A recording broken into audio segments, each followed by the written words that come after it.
আসসালামু আলাইকুম। কেমন আছেন সবাই? আমাদের দেশটা ইসলাম প্রধান দেশ, কিন্তু বর্তমানে আমাদের চারপাশে যেসব ঘটনা ঘটছে তাতে মনে হয় না আমাদের দেশে ইসলামের কোনো নিয়ম নীতি ঠিকভাবে পালন হচ্ছে। বর্তমান সময়ে যারা অশ্লীলতা বেশি করতে পারে, প্রকাশ্যে অশ্লীলতা ছড়াতে পারে, তারা বেশি জনপ্রিয়। আমরা আমাদের আগামী প্রজন্মের জন্য কি উদাহরণ রেখে যাচ্ছি? এক সময় যখন বাংলাদেশে ইন্ডিয়ান চ্যানেল আসলো, সেই সব চ্যানেলে এক জামাই নিয়ে 3 জন টানাটানি করতো, একজনের বউ নিয়ে অন্য 2 জন টানাটানি করতো। এইসব দেখে দেখে এখন আমাদের দেশের কালচারটা ওরকম হয়ে গেছে। এখন একজনের জামাই আরেকজন নিয়ে ভেগে যায়, আরেকজনের বউ আরেকজন নিয়ে ভেগে যায়, আর সেই সব নিউজ আমরা মজা করে করে দেখি আর তাদের ভিউ বাড়িয়ে দিই। কিছু মানুষ আছে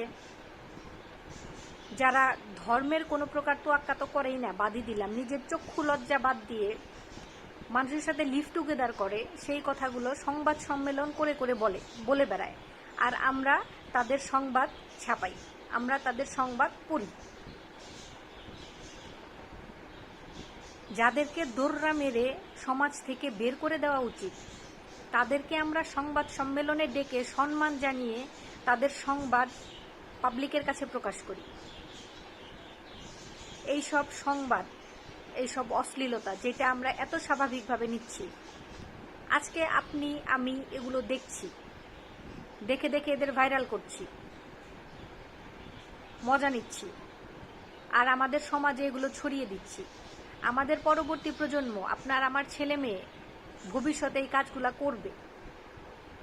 আমরা যেগুলো দেখে গা সওয়াভাবে কোনো রকম প্রতিবাদ করা ছাড়া মেনে নিচ্ছি, কালকে আমাদের ছেলে মেয়েরা এইসব কাজ আমাদের সামনে করবে, তখন আমরা কিছুই বলতে পারবো না। কারণ নোংরামোকে যখন থামিয়ে দেওয়া উচিত ছিল, তখন আমরা সেটা থামাইনি, আমরা কোনো প্রতিবাদ করিনি, চুপ করে বসেছিলাম। তো এভাবে দেখতে থাকলে, নীরব দর্শক হয়ে থাকলে একসময় নোংরামো আমার ঘরেই চলে আসবে, এটাই স্বাভাবিক। এইসব লোকজনদেরকে সামাজিকভাবে ডেকে বিচার বসিয়ে এদেরকে সমাজ থেকে বরখাস্ত করা দরকার। আর আমাদের রুচি, মন মানসিকতা আর একটু উন্নত করা দরকার, যাতে আমরা এইসব নোংরা লোকজনদেরকে পাবলিসিটি না দিয়ে সমাজে নোংরামো ছড়াতে না দিই। কারণ আপনি আমি সমাজের অংশ, আর পরবর্তীতে আমাদের বাচ্চারা এই সমাজের অংশ হবে। তো আজকে আপনি আমি প্রতিবাদ না করলে কালকে আপনার আমার বাচ্চাই এসব করবে। এই সময় থাকতে আমাদের সচেতন হওয়া দরকার। ভালো থাকবেন।